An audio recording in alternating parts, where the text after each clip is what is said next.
what you can imagine is always scarier than what you actually see.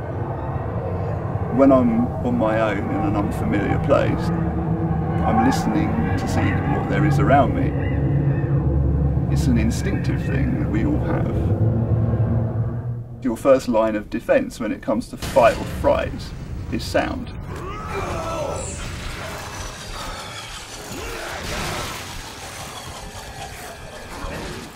What is the sound of fear? Is it a monster directly in front of you, or is it your imagination gone wild? Survival horror makers Visceral Games have mastered the art of turning terror into audio with their hit franchise Dead Space. We traveled here to Redwood City, California to talk to the audio team about manufacturing fright for their forthcoming Dead Space 3.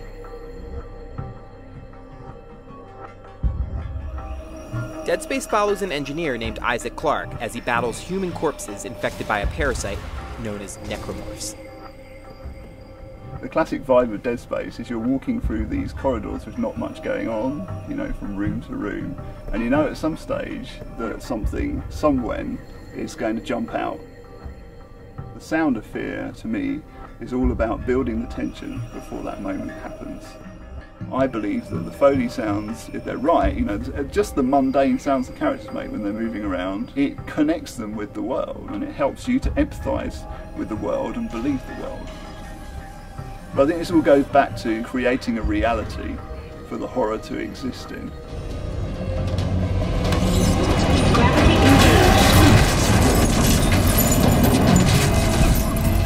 Take anything that you have in media, whether it's a video game or a movie or television, turn off the sound. All the emotional content is removed from that scene.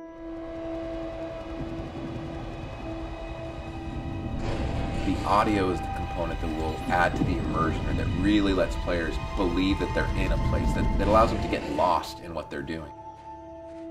Our sound designers for our games have to be aware that the player could be looking anywhere at any given time. That challenge means that if I'm going to put a bunch of stuff in the room, you know what? All this stuff better work and it all better have sounds, because that's really going to add to the experience. So our audio team's done a bunch of different things over the years to kind of capture and create the sounds that we use in Dead Space.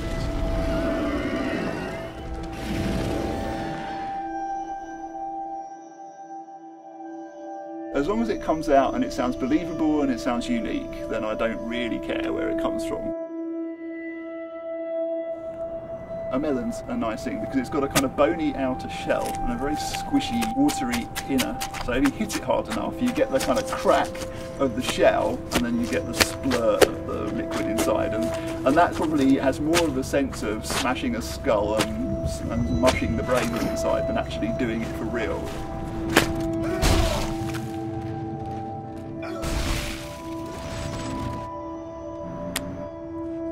We do a lot of that. Snapping sticks of celery to get bone breaking sound.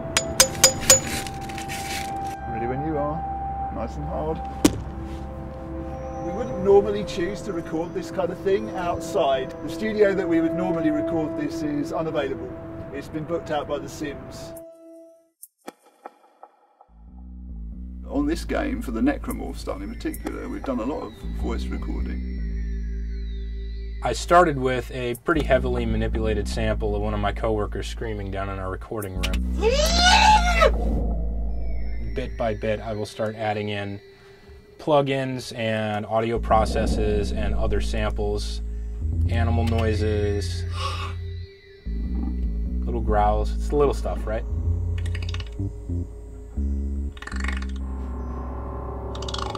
And then you get the entire composite terror sound of a necro screaming.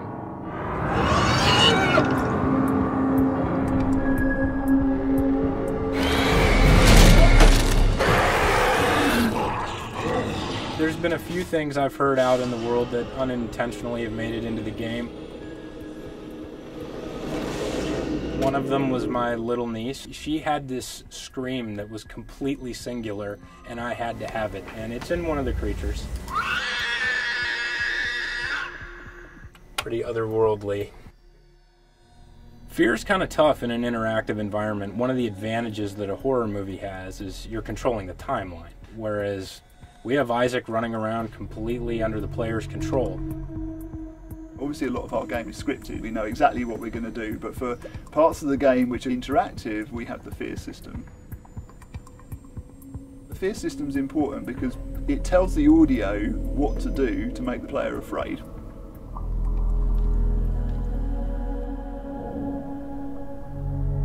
It controls the kind of physiological responses of Isaac, particularly you're aware of his breathing and his heartbeat. Up there in the top, we can see Isaac's fear value. He has only 0.1 fear of a possible 1. That means Isaac's pretty relaxed. Now we've got some fear. Music's louder, breathing is louder, heartbeat's at full rate. I like to think that that fear system adds to the intensity of the combat. You know, with the staccato background, the necromorphs kind of, with their vocalizations chiming in, you're starting to create this symphony of destruction. And that fear music is degrading and getting quieter and quieter. And there's this exhalation, you're like, I did it. And it just feels like you've survived something that was significant.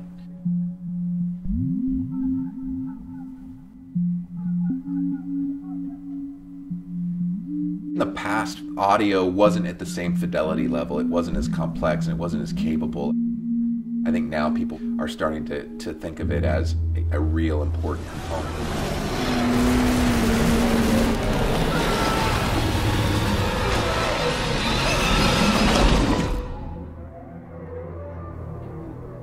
I don't care if players don't notice what I'm doing, to be honest. I mean, you know, this sounds like a cliche, but really if players don't notice, then you're doing your job right.「